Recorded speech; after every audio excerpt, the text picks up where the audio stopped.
Okay, so basically I'm going to be using mainly Markiplier's footage, however for Ultimate Custom Night I'm going to be using Dorko's footage because I couldn't find any footage of Markiplier. Although Markiplier probably did it, however I didn't want to sift through a bunch of jump scares. Oh yeah, also flashing warning and jump scare warning. Anyway, spoiler warning I guess as well, okay, see that. FNAF 1 just introduced the basic formula of like the first 3 FNAFs plus... Let's see,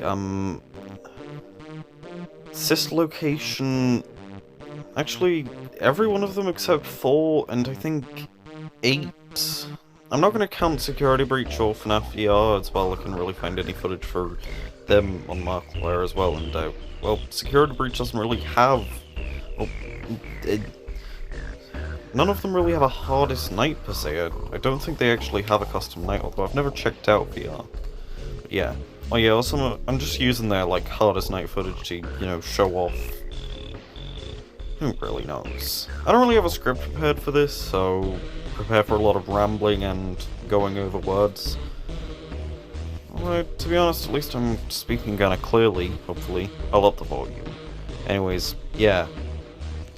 FNAF 2 didn't exactly introduce anything per se, although it did introduce a couple of mechanics, but those didn't seem to return. I mean, some of them don't return for, like, mainly ever.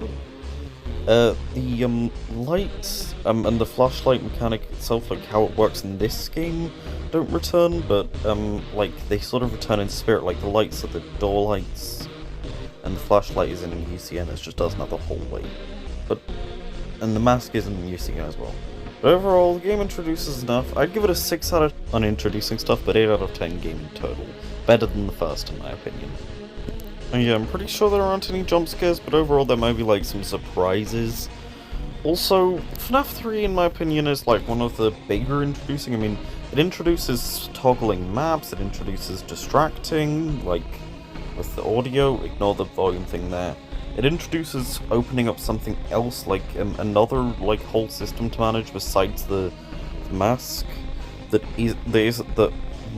doesn't ward off, but you have to keep like from breaking or whatever. Don't know how to explain it. The game, honestly, it also introduces jump scares that don't kill you, so I'd say 8 out of 10 on introducing stuff. The first game was a 9 out of 10 on introducing stuff, and also just 9 out of 10 game. This game's a 7 out of 10 in total, in my opinion. It's pretty alright. FNAF 4 actually probably introduces the most, in my opinion.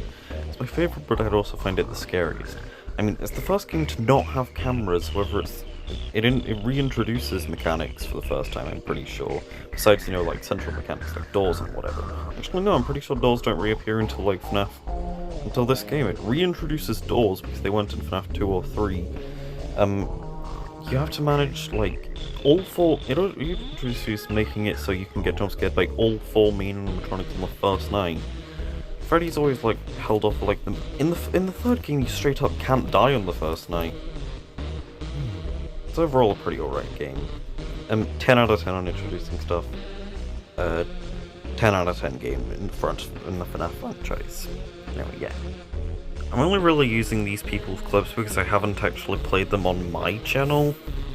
I also don't have Sys location anywhere, so even then I'd need to use their clips. So yeah, again, these are like this is Markiplier if you somehow don't know, although I'd honestly be little by little, I mean very surprised. Yeah, I mean, Markiplier is the one who started Unisarnus with like crank gameplay. That's all I heard about crank gameplay. I'll be honest, I never really watched Unisarnus, and I regret it. Seemed like a pretty cool thing. Anyways, yeah, Sys location didn't really introduce much. In fact, I mean, oh yeah, it introduces more moving. 8 out of 10 introducing, 7 out of 10 game in my opinion. Dorko is probably the other main FNAF mascot, alongside Markiplier. I mean, Dorko was like famous for beating 50-20 really quickly after the game's launch, but yeah. UCN didn't really introduce anything, it just has the biggest roster and is overall probably one of the more difficult ones, although if you get the hang of it then it's probably one of the less. So overall, 8 out of 10 game, but 4 out of 10 on introducing new things. And we're done. Now, if I had to rank them, then I'd probably personally put FNAF 4 at the top, then FNAF UCN second. I just really like both of them.